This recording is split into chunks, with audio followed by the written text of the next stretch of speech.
शहडोल जिले की रहने वाली दिव्यांग महिला आज न्याय के लिए धर-धर भटक रही है। दिव्यांग महिला रूपा शहडोल के वार्ड नंबर 12 में दुर्गा मंदिर के पास दुकान खोलकर अपनी रोजी रोटी कमा रही है, लेकिन प्रशासन ने शॉपिंग कॉम्प्लेक्स बनाने के नाम पर रूपा की दुकान को तोड़ दिया। अब रूपा रोजी रोटी के लिए दर-दर भटकने को मजबूर है, जिसकी शिकायत रूपा ने जब सीएम हेल्पलाइन में की तो उल्टा पुलिस प्रशासन द्वारा रूपा पर दबाव बनाया जा रहा है।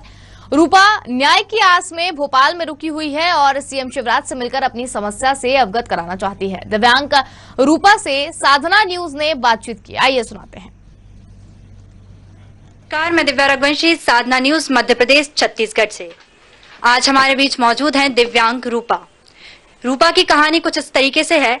रूपा शहडोल में अपना एक कारोबार करती थी, जहां पर दिव्यांग होने के साथ साथ रूपा दिन रात मेहनत करके अपनी कमाई करती थी, लेकिन मध्य प्रदेश शासन के द्वारा उनके साथ अन्याय किया गया और उनकी जो दुकान थी उसे वहां से हटा दिया गया।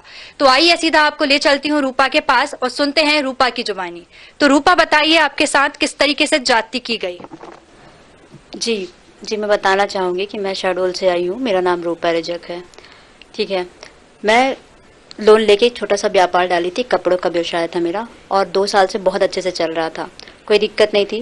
कलेक्टर साहब के पिछले कलेक्टर साहब जी ने 2019 में उन्होंने मेरी पूरी मदद की। उनके माध्यम से दुकान मिली, लोन मिला, दुकान मिली, विद्युत कनेक्शन मिला, सब कुछ उन्होंने मदद की। लेकिन हमारे नए कलेक्टर जो माननीय सत्येंद्र सिंह जी थे, अभी भी हैं वो। अभी मैं ये कहना चाहूँगी, उनके पास मैं बार बार विनम्रता और प्रार्थना करने गई, उनसे बात करी मैंने, और मैंने उनसे कहा कि मेरी जहाँ मैं दुकान लगा रही थी वहाँ पे तो कुछ दिनों बाद वहाँ दुकानें बनने का प्रोजेक्ट आया, तो उन्होंने मुझे बोला कि आपको यहाँ से हटानी पड़ेगी, आपको दुकान दिया जाएगा या फिर जगह दी जाएगी। ऐसा करके मेरे को वहाँ से हटा दिया गया। पिछले 1-3 महीने से ये काम चल रहा था, तब मैं बहुत परेशान हुई। आए दिन सभी अधिकारी मेरे को वहाँ पे परेशान करते थे, सब लोग कहते थे कि आपको यहाँ से हटा देंगे। ऐसे करके उन्होंने हटा ही दिया। मैं हट भी गई, लेकिन मैंने जब कलेक्टर साहब के पास गई, उनको आवेदन किया कि मुझे जगह दी जाए, जगह नहीं दी गई।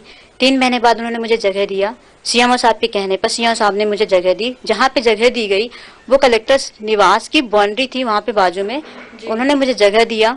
और वहाँ पे जैसे मैंने दूसरी बार दुकान शिफ्ट किया, 15 दिन से मेरी काम चल रहा था वहाँ पे, फरवरी में।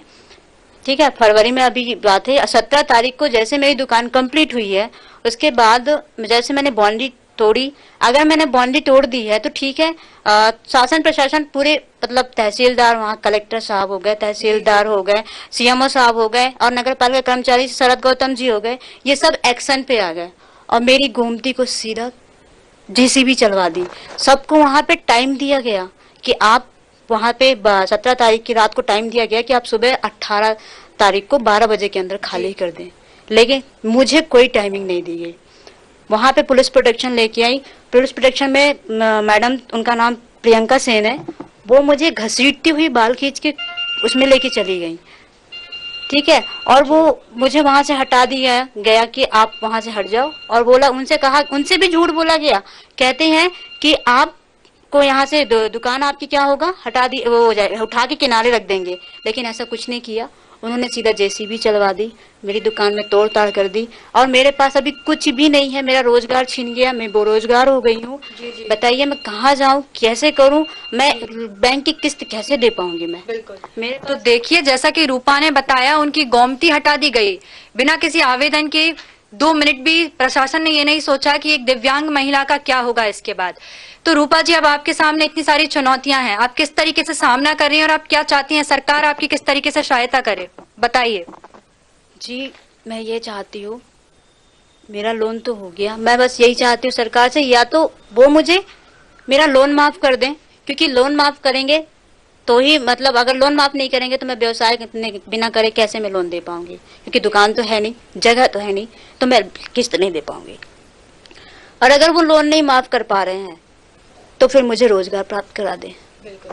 तो रूपा चाहती है या तो उनका आप लोन माफ करा दीजिए या तो उन्हें रोजगार प्राप्त कर दीजिए। आप देखिए, मध्य प्रदेश शासन में मुख्यमंत्री शिवराज हर बार यही टैगलाइन देते हैं महिलाओं के लिए, बेटी है तो कल है, बेटी बचाओ, बेटी सुरक्षित करो, और वहीं दिव्यांग महिला के साथ इस तरीके के कार्य किए जाते हैं। ये बहुत ही निंदनीय कार्य है। तो मैं मामा जी का ध्यान इस तरफ खींचना चाहूंगी और बेटियों की जो ग्राउंड रूट है, जो ग्राउंड रूट रियलिटी है, मामा जी आप उस पर फोकस कीजिए और बेटियों को सुरक्षित कीजिए और उन्हें रोजगार के साधन प्राप्त कीजिए।